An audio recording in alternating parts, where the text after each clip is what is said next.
Yes, I upcycled my pants. Making your own bushcraft gear isn't that hard. Just use some imagination. Hello and welcome to my channel. I want to show you something that I made not so long ago. It's a dump pouch,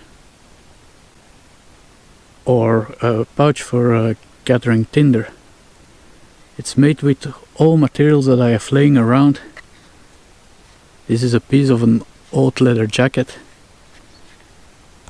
and a small piece of leather.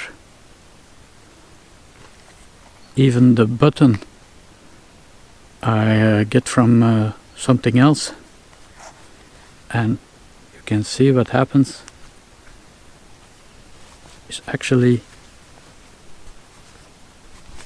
a piece of my hiking pants. Even the zipper is still on it. It's from my left pants.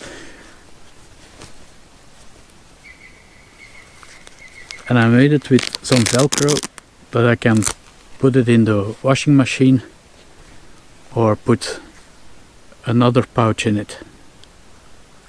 Yes, I upcycled my pants in this. This way you can make your own bushcraft gear. Do you like homemade stuff? I have already a playlist with several projects. See you in the next video.